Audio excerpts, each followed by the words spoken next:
रुख कर लेते हैं दक्षिणी राज्य कर्नाटक का। और भारत इस समय आपको पता ही है कोविड की दूसरी लहर का सामना कर रहा है और इन सब के बीच में ब्लैक फंगस भी एक बड़ी चुनौती बनकर उभरा है। कर्नाटक में ब्लैक फंगस के मामलों में उछाल आया है और राज्य में इस बीमारी को एक महामारी घोषित कर दिया गया है। कर्नाटक में इस समय ब्लैक फंगस के 446 मामले सामने आए हैं। इनमें से 433 मामलों को अस्पताल में भर्ती कराया गया है और 11 मरीज आइसोलेशन में हैं।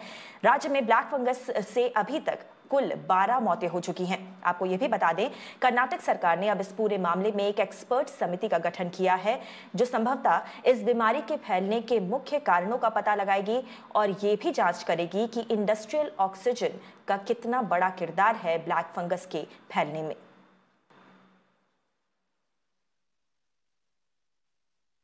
और कर्नाटक के उप मुख्यमंत्री और राज्य के कोविड टास्क फोर्स के अध्यक्ष अश्वत्थ नारायण ने ट्रीटमेंट प्रोटोकॉल कमेटी के साथ एक ब्लैक फंगस फैलने के संभावित कारणों पर चर्चा भी की और बैठक की अध्यक्षता की।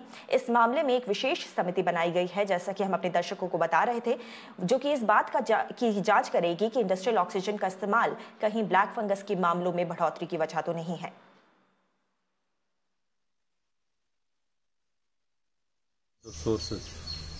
What could be the reason of the increase in the number of black fungus cases? So in this direction, we are trying to ascertain in many of the sources in which level, where it is from the personal level or from the hospital or from the supply of oxygen or any other reason. We are trying to ascertain and find out the sources. So in this direction, we want to make the hospital a safe hospital and we want to protect the people and prevent the colonization of the black fungus.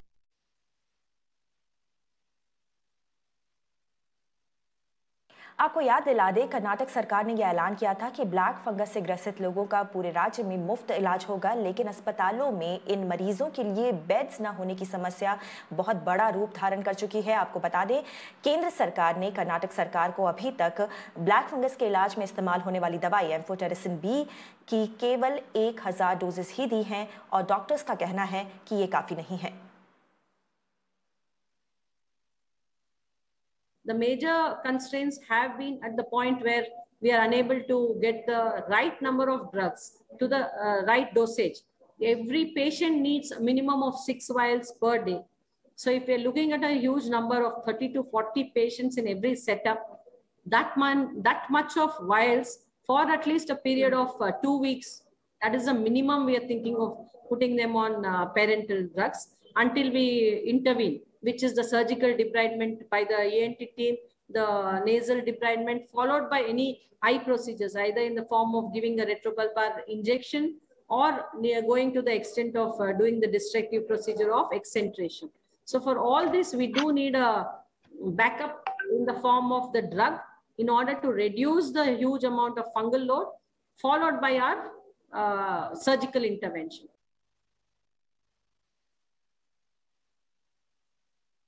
चलिए सीधा चलते हैं, हमारे संवाददाता नेहा हेबाले हमारे साथ जुड़ रही हैं और ज्यादा जानकारी लेकर। नेहा, हम लगातार देख रहे हैं किस तरीके से कर्नाटक में कोविड केसेस की संख्या में लगातार बढ़ोतरी हो रही है। अगर कोविड केसेस की बात करें तो लगातार टॉप पे बना हुआ है लिस्ट में कर्नाटक, और इन सबके बीच में ब्लैक फंगस की भी चुनौती सामने आ गई है। अब बहुत सारे पहलू हैं इस समस्या के। पहली बात जो हम अपने दर्शकों को बता भी चुके हैं वो ये है कि पैनल का गठन किया गया है ताकि ये पता लगाया जा सके कि आखिर मामलों में बढ़ोतरी क्यों हो रही है। दूसरा पहलू ये है कि बेड्स की समस्या है, दवाई की समस्या है।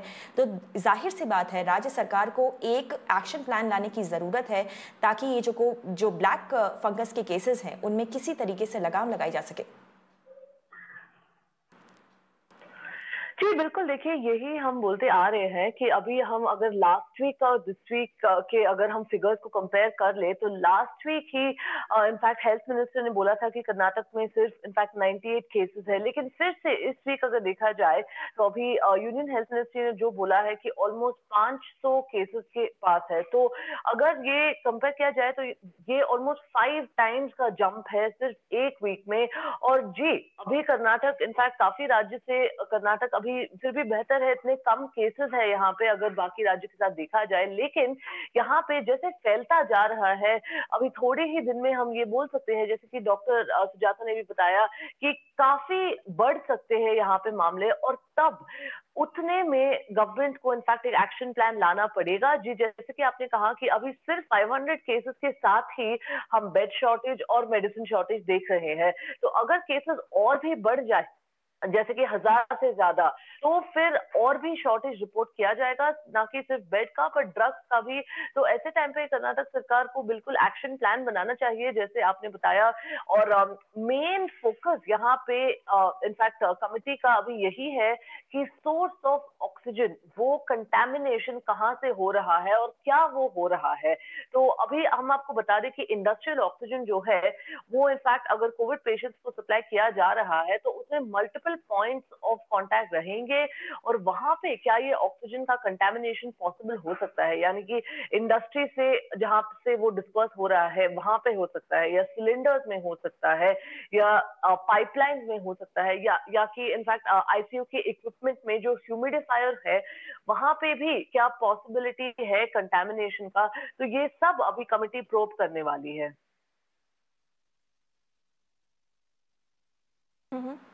जी, शुक्रिया नेहा इस पूरी जानकारी के लिए।